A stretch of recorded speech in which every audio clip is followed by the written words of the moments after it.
Ricky Martinez sat on the edge of the chipped park bench. The plastic creaked under his weight. He didn't notice.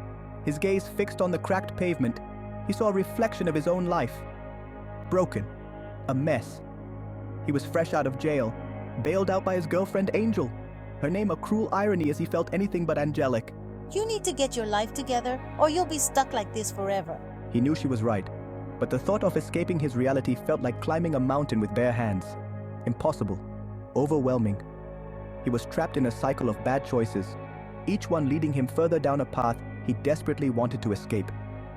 His reflection in the cracked pavement seemed to mock him. Delinquent. The word echoed in his ears, a label he couldn't shake, a future he couldn't outrun. The weight of the world, or at least the weight of his mistakes, pressed down on him. He was a shadow, a ghost haunting the streets he called home. He wanted to be better, to deserve the love in Angel's eyes. But the way out was lost in a fog of despair. For now, Ricky remained lost, a prisoner of his own making.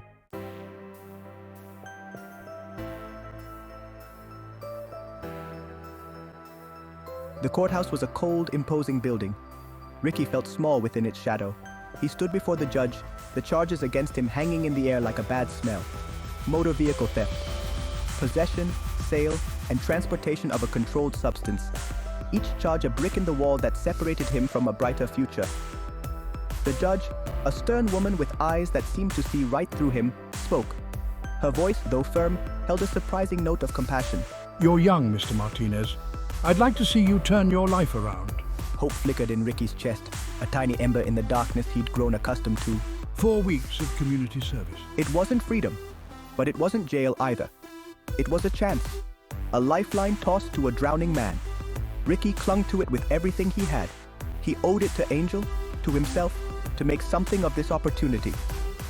Leaving the courthouse, he felt the weight of Angel's gaze on his back. He knew she didn't believe it would change anything.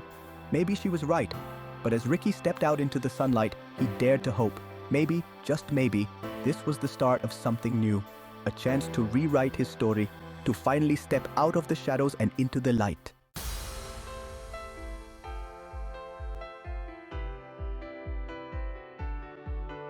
The park was a sea of green under the unforgiving summer sun.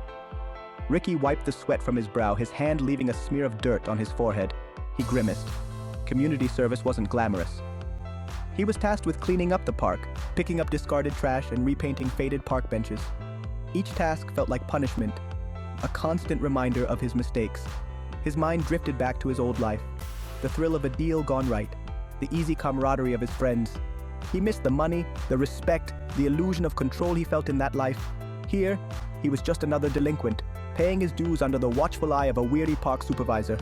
He envied the kids playing basketball on the cracked court, their laughter echoing through the air. They were carefree, their biggest worry missing a shot or getting picked last. Ricky longed for that simplicity, the luxury of innocence he'd squandered long ago. The park supervisor, a man who looked like he'd seen too much of life's underbelly, grunted in Ricky's direction. Quit slacking, Martinez. You ain't being paid to daydream. Ricky bit back a retort. He knew better than to talk back. He was trapped, both by the circumstances of his life and the invisible bars of his own making.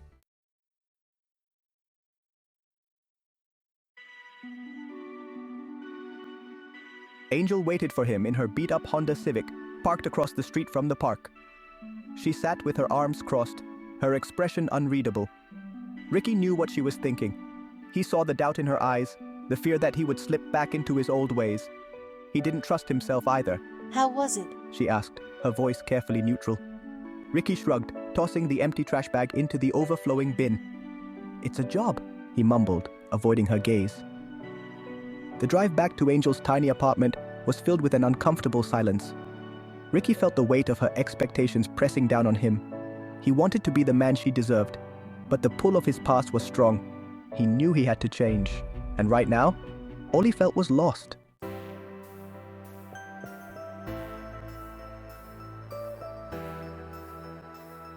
The days blurred into weeks. The monotony of community service, the suffocating tension with Angel, the crushing weight of his father's disappointment, it all threatened to pull Ricky under. He felt like a failure, a broken record playing the same sad song over and over again.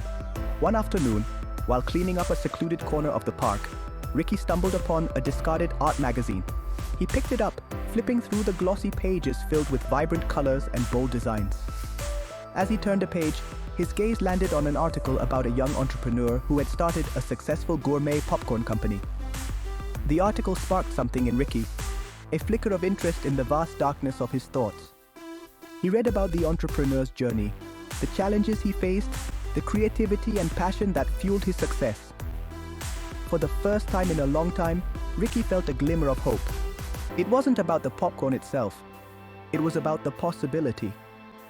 The idea that someone, even someone like him, could create something from nothing. That maybe, just maybe, he could find his own path, something he was good at, something that gave him purpose. The seed of an idea, small and fragile, began to take root in his mind.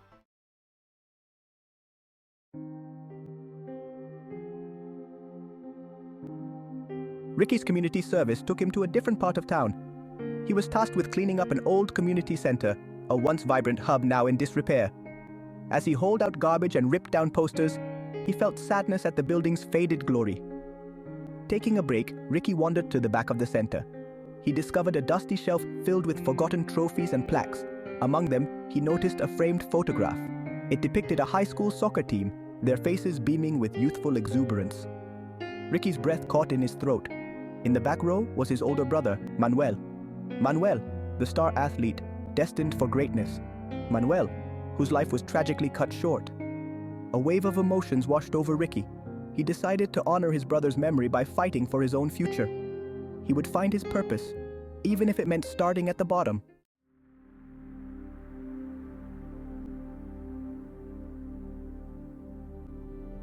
The photo of Manuel felt heavy in Ricky's hands. He traced the outline of his brother's face. It was a face filled with a joy Ricky rarely felt. He remembered his father's pride in those days, a pride that never seemed to shine on Ricky. Why can't you be more like your brother? His father's words, a constant echo in the corridors of his mind. Manuel, the scholar, the athlete, the golden boy, and Ricky, the screw-up, the disappointment, forever in his brother's shadow. He loved his father, he really did. But the old man's approval felt like a prize he could never win, a finish line that kept moving further away with each mistake. Manuel's death had only deepened the chasm between them. His father retreated further into his grief, leaving Ricky adrift in a sea of unspoken expectations. Ricky knew he couldn't change the past. He couldn't be Manuel. But maybe, just maybe, he could be someone his father could be proud of, someone worthy of his own name.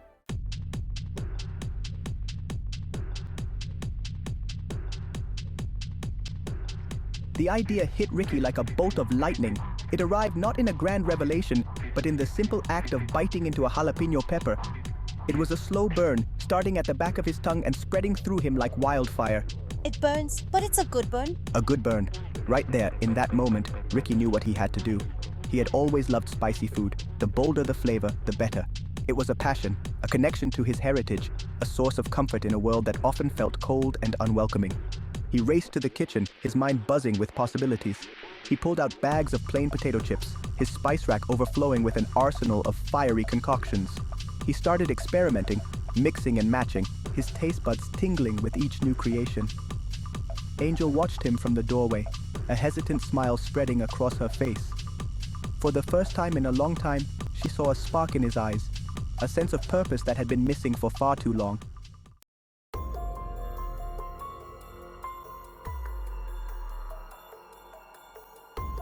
Days turned into nights as Ricky lost himself in his newfound mission.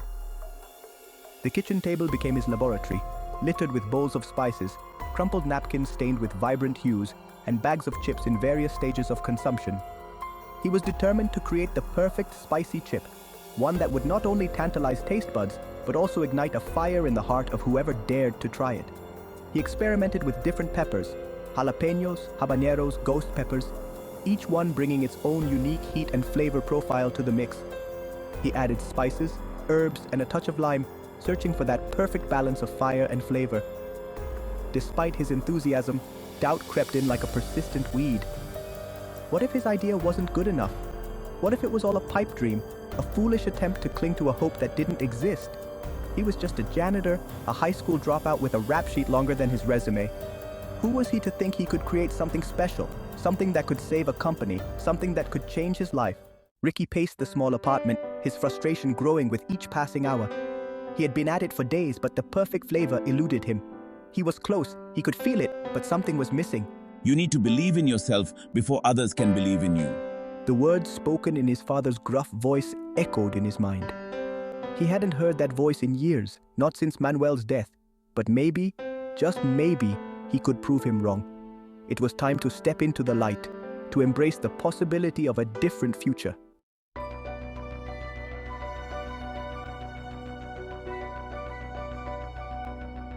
Ricky stood outside the Crisp Wave headquarters, his heart pounding against his ribs. He clutched a brown paper bag containing a batch of his latest chip creation, its aroma a mix of chili powder, cumin, and a hint of lime. He had managed to bypass the receptionist, his determination fueled by a potent mix of desperation and hope. He found Liam, the manager, in his office, his brow furrowed as he stared at a spreadsheet filled with dismal sales figures. Ricky took a deep breath, his voice trembling slightly as he spoke. Something that could save the company. Mr. Liam, I know this is unorthodox, but I have something I need you to try. Liam eyed him with a mixture of amusement and skepticism. And you are? He drawled, clearly not recognizing Ricky in his street clothes. Ricky Martinez, sir. I'm a janitor here. Liam's eyebrows shot up in surprise. A janitor with a culinary savior complex? He chuckled. Look, kid, I appreciate the hustle, but... Ricky cut him off, his voice firm. Just try them, sir, please. It's a flavor inspired by my heritage, my family, my belief in this company. He held out the bag, his hand steady despite the tremor that ran through him. Liam hesitated, then with a sigh, reached out and took the bag.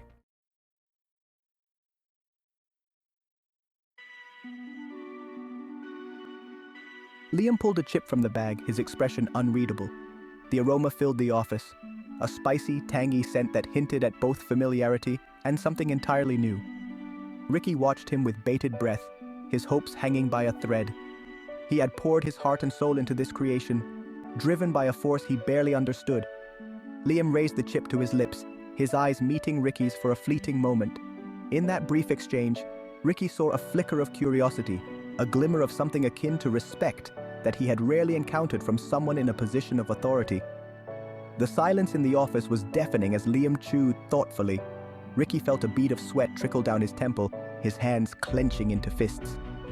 His entire future, or so it seemed, hinged on the verdict of this one man, this corporate gatekeeper who held his dreams in his hands.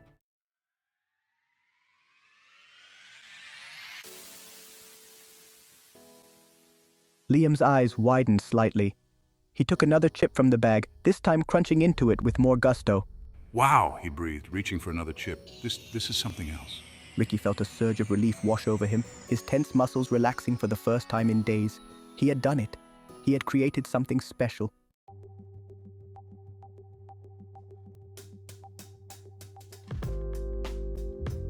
Liam finished the bag of chips, brushing the crumbs from his shirt with a newfound enthusiasm. This is incredible, Ricky. Where did you learn to do this? Ricky, still buzzing from Liam's praise, recounted his journey. You know, Ricky, you have a real gift. This chip, it's not just good, it's brilliant. It could be exactly what this company needs.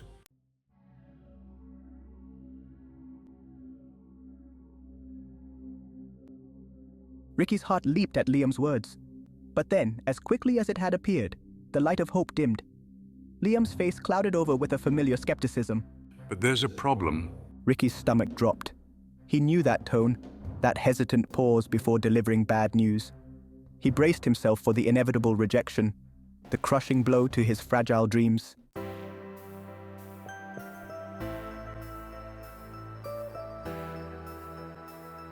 Ricky looked up, his eyes widening in surprise. What do you mean, he asked, a flicker of hope rekindling in his chest. I've been in this business long enough to know a good thing when I taste it. And these chips, Ricky, these are more than good. They're revolutionary. Ricky dared to let himself hope again. But as I said, we have to be smart about this. Emerson is too set in his ways.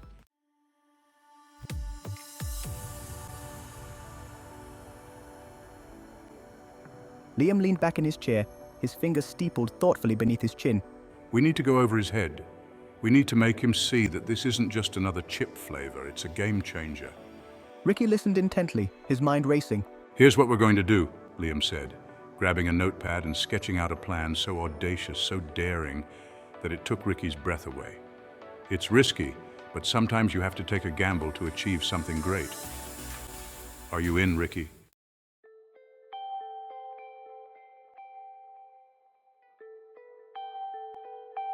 Ricky stared at the plan Liam had laid out, a mixture of excitement and trepidation swirling within him. He thought of Angel, her unwavering belief in him even when he doubted himself. He thought of his father, his words a constant reminder to strive for something more even if it seemed impossible. But this time the doubts were met with a newfound resolve. He had come too far to give up now.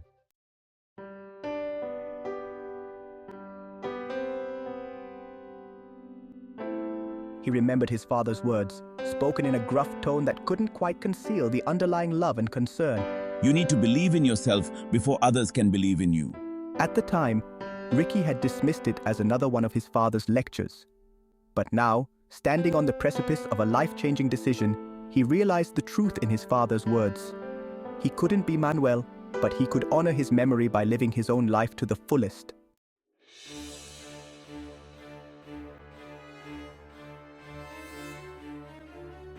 Ricky took a deep breath, his resolve solidifying with each inhale. He marched back into Liam's office, his steps echoing his newfound confidence. I'm in. Ricky met his gaze, his voice steady as he said, "I'm in." I knew you had it in you, kid. Now let's show Emerson what we're made of.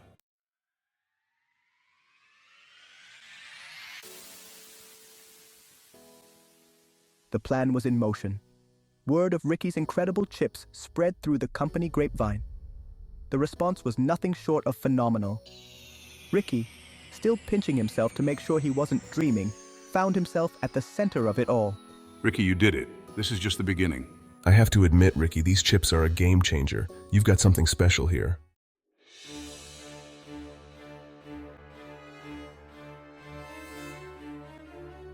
The news of Ricky's chips eventually reached the ears of Russell Emerson, the CEO of Crispwave.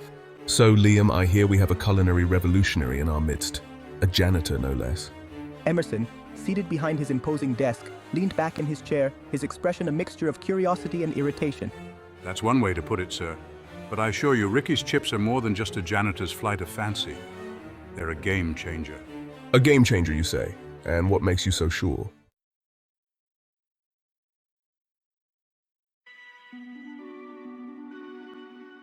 Emerson, with a dismissive snort, took a chip from the bag and bit into it. Ricky, watching from the sidelines, held his breath. It's too spicy. The average consumer wouldn't go for this. It's too bold, too aggressive. Ricky's heart sank. His dream, it seemed, was about to crumble. However, I can see the potential. It's different, intriguing, but it needs work.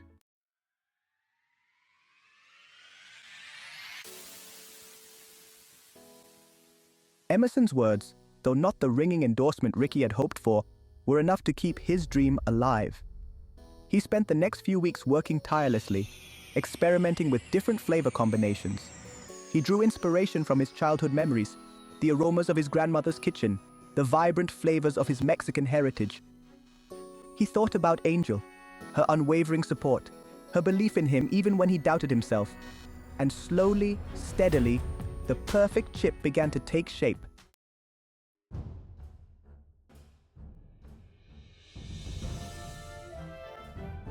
The boardroom buzzed with anticipation. Ricky stood before them, a far cry from the nervous janitor who had once trembled in Liam's office. Gentlemen, I believe we have a game changer. Ricky Martinez, our resident culinary visionary, has outdone himself. With a steady hand, Ricky offered the bowls to the executives. One by one, they sampled his creation. This, he declared, is exactly what Crispwave needs. The launch of Ricky's spicy chips was a resounding success. What started as a desperate attempt to save a company had become a culinary phenomenon. Crispwave, once on the verge of collapse, experienced a resurgence in popularity. Their sales figures soared higher than ever before. Ricky, the former delinquent turned chip extraordinaire, became an overnight sensation. His story, a testament to the transformative power of second chances.